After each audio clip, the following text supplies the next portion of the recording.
नमस्कार। आज के इस वीडियो के अंदर हम बात करेंगे 20 मई 2026 के most important current affair question से एग्जाम के दृष्टिकोण से काफ़ी इंपॉर्टेंट है। वह सभी क्वेश्चंस हम इस वीडियो के माध्यम से कवर करेंगे। आज का जो अपना पहला क्वेश्चन है महिंद्रा एंड महिंद्रा और उसके बाद में डीबीएस बैंक इंडिया। यहाँ पे दो संगठन है, दो ऑर्गेनाइजेशन है, उनके बीच में एक प्रकार सा प्रोग्राम शुरू है, उसके बारे में यहाँ पे क्वेश्चन पूछा गया है। तो अपना जो क्वेश्चन है वह यह है कि जो महिंद्रा एंड महिंद्रा और जो डीबीएस बैंक इंडिया है, इन दोनों ने किस क्षेत्र के लिए भारत का पहला sustainability linked dealer financing program शुरू किया है। तो कौन से सेक्टर या किस क्षेत्र के अंदर एक प्रकार से डीलर फाइनेंसिंग प्रोग्राम शुरू किया है महिंद्रा एंड महिंद्रा और डीबीएस बैंक इंडिया लिमिटेड ने। तो दिए गए ऑप्शन में से अपना करेक्ट आंसर बनेगा ऑटोमोबाइल सेक्टर के अंदर। Automobile sector correct answer will be option number B. Next question number 2 यहाँ पे है, जो भी एक्स्ट्रा फैक्ट्स बनेंगे आपके क्वेश्चन से रिलेटेड वो मैंने उसका एमसीक्यू ही बना दिया है ताकि आप लोगों को वो अच्छे से पता रहे। अगला जो क्वेश्चन है महिंद्रा एंड डीबीएस की जो फाइनेंस स्कीम है, लोन इंटरेस्ट रेट किससे जुड़े होंगे। अब जो भी लोन मिलेगा उसका जो इंटरेस्ट रेट है वह किससे जुड़ा रहेगा। ऑप्शन यहाँ पे आपके सामने 4 स्थित है।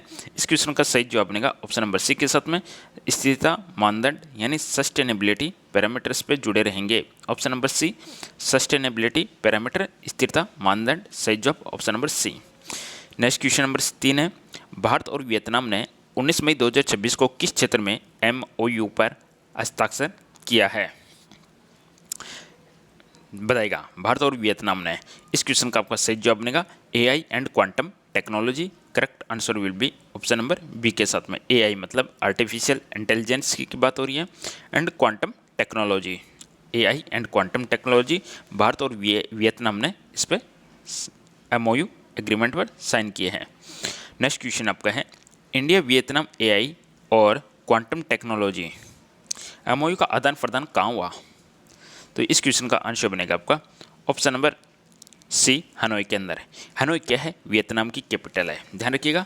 हनोई के अंदर एग्रीमेंट पर साइन हुई है भारत और वियतनाम के बीच में। वियतनाम की कैपिटल है हनोई। अगला क्वेश्चन है, महाराष्ट्र ने कुल कितनी क्षमता वाली न्यूक्लियर एनर्जी प्रोजेक्ट के लिए MOU साइन किया है। महाराष्ट्र की बात हो रही है, कितनी कैपेसिटी का न्यूक्लियर एनर्जी प्रोजेक्ट्स के लिए MOU साइन किया है। करेक्ट आंसर बनेगा 20,400 मेगावाट। यहाँ पे MW का मतलब मेगावाट है, मेगावाट एनर्जी की इकाई रहती है, ऊर्जा का मात्रक है मेगावाट। चलिए अगला क्वेश्चन है, तो आंसर बनेगा 25,400 मेगावाट। महाराष्ट्र कैपिटल मुंबई है, फडणवीस वहाँ पे मुख्यमंत्री है एट प्रेजेंट। चलिए क्वेश्चन नंबर 6 है, महाराष्ट्र ने न्यूक्लियर प्रोजेक्ट के लिए कितनी कंपनियों के साथ समझौते किए हैं। कितनी कंपनियों के साथ समझौते किए हैं। करेक्ट आंसर बनेगा 4 कंपनियों के साथ में MOU साइन किए हैं। अपना 25,400 मेगावाट न्यूक्लियर प्रोजेक्ट की पूर्ति के लिए 4 कंपनियों के साथ में MOU साइन किए हैं। अब हम बात करेंगे, दिल्ली NCR ट्रांसपोर्ट यूनियन ने कितने दिनों की स्ट्राइक की घोषणा की है। यहाँ पे NCR का पूरा नाम रहता है नेशनल कैपिटल रीजन, यानी दिल्ली NCR ट्रांसपोर्ट यूनियन है, उसने स्ट्राइक की है कितने दिनों की। तो आंसर बनेगा 3 दिन 3 डेज। अब जो स्ट्राइक रहेगी वह 21 से 23 में ही रहेगी। नेक्स्ट क्वेश्चन आपका है, भारत का पहला private sector marine gas turbine complex कहाँ स्थापित करेगा। Very very very important question है आपका। भारत का जो पहला private sector marine gas turbine complex, Bharat forge है, वह भारत का जो पहला है प्राइवेट सेक्टर का मरीन गैस टरबाइन कॉम्प्लेक्स है, वह कहाँ पे स्थापित करेगा। इस क्वेश्चन का आपका सही जवाब बनेगा ऑप्शन नंबर सी के साथ में आंध्र प्रदेश के अंदर स्थापित करेगा। चलिए अगला क्वेश्चन है आपका क्वेश्चन नंबर 10, इंडिया नेवी ने हाई पावर माइक्रोवेव सिस्टम के लिए किस कंपनी को चुना। हाई पावर माइक्रोवेव के लिए किस कंपनी को चुना है इंडियन नेवी ने। इस क्वेश्चन का सही जवाब बनेगा आपका टोम्बो इमेजिंग को। Option number C tombo imaging आपका सही जवाब बनेगा। क्वेश्चन वेरी इंपॉर्टेंट है एग्जाम के दृष्टिकोण से। भारतीय नेवी है, भारतीय नौसेना है, उसने हाई पावर माइक्रोवेव सिस्टम के लिए टोंगो इमेजिंग को चुना है, सही जवाब ऑप्शन नंबर सी। चलिए अब हम बात करेंगे, टोम्बो इमेजिंग है वह आपको बताना है कि किस शहर में स्थित डिफेंस टेक्नोलॉजी फर्म है। टोम्बो इमेजिंग क्या चीज़ है, तो एक प्रकार की फर्म है, कंपनी है जो डिफेंस टेक्नोलॉजी सेक्टर के अंदर काम करती है, और यह अपने को बताना है कि किस शहर में स्थित है। तो इसका आंसर बनेगा बेंगलुरु में स्थित है।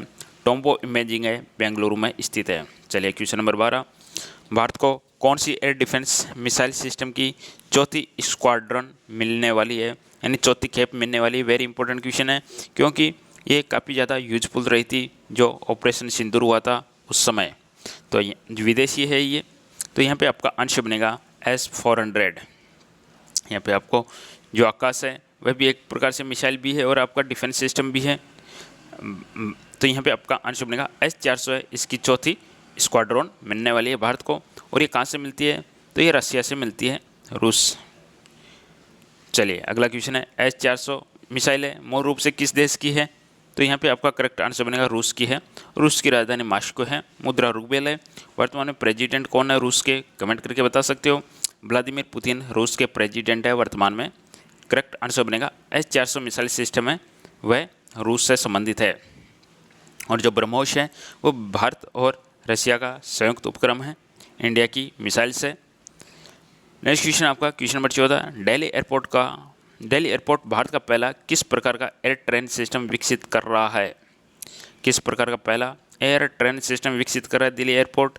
आंसर बनेगा automated people mover. Automated people mover, option number B आपका सही जवाब बनेगा। दिल्ली एयरपोर्ट है भारत का पहला किस प्रकार का एयर ट्रेन सिस्टम विकसित कर रहा है? सही जवाब बनेगा ऑटोमेटेड स्वचालित पीपल, लोगों को मूव करने वाला, चलाने वाला। नेक्स्ट क्वेश्चन है, दिल्ली का इंदिरा गांधी इंटरनेशनल एयरपोर्ट किस संस्था द्वारा संचालित है? वेरी वेरी इंपॉर्टेंट क्वेश्चन है। जो इंदिरा गांधी इंटरनेशनल एयरपोर्ट है दिल्ली के अंदर स्थित है। एग्जाम के अंदर क्वेश्चन आता है आपसे कि भारत के अंदर कौन सा एयरपोर्ट कहाँ पे स्थित है, तो यहाँ पे ध्यान रखिएगा जो इंदिरा गांधी इंटरनेशनल एयरपोर्ट है वह दिल्ली के अंदर स्थित है। क्या कमेंट करके मुझे बताओगे आप राजीव गांधी इंटरनेशनल एयरपोर्ट कहाँ पे स्थित है? कमेंट करके बताइएगा। आप लोगों के लिए क्वेश्चन है, एग्जाम में कई बार पूछे जाते हैं। तो ये जो दिल्ली का इंदिरा गांधी है वे DIAL के द्वारा संचालित है। DIAL के द्वारा संचालित है। चलिए नेक्स्ट क्वेश्चन की बात करेंगे हम। भारत और वियतनाम ने किस क्षेत्र में कोऑपरेशन की समीक्षा की? तो आंसर बनेगा इसका मैरीटाइम सिक्योरिटी एंड डिफेंस। जो भी अपनी समुद्री सुरक्षा है उससे संबंधित है। Maritime security and defence, Bharat और वियतनाम ने किस क्षेत्र में कोऑपरेशन की समीक्षा की है? तो मैरीटाइम सिक्योरिटी एंड डिफेंस। चलिए नेक्स्ट क्वेश्चन है क्वेश्चन नंबर 17, सुप्रीम कोर्ट ने किन स्ट्रे डॉग्स की यूथेनेसिया की अनुमति दी? किस प्रकार के स्ट्रे डॉग्स है? ऑप्शन है स्वास्थ्य कुत्ते, पालतू कुत्ते, रेबीजग्रस्त या खतरनाक कुत्ते। तो यूथेनेसिया अभी शब्द काफ़ी ज़्यादा चर्चा में रहा था, जैसे कि एक पहली बार किसी व्यक्ति को यूथेनेसिया रूप से एक मतलब इच्छा मृत्यु की अनुमति दी गई थी सुप्रीम कोर्ट के द्वारा। व्यक्ति का नाम आपको ध्यान में रखना है। तो इस प्रकार से क्वेश्चन पूछा गया किन स्ट्रे डॉग्स की यूथेनेसिया की अनुमति दी है, किस प्रकार के?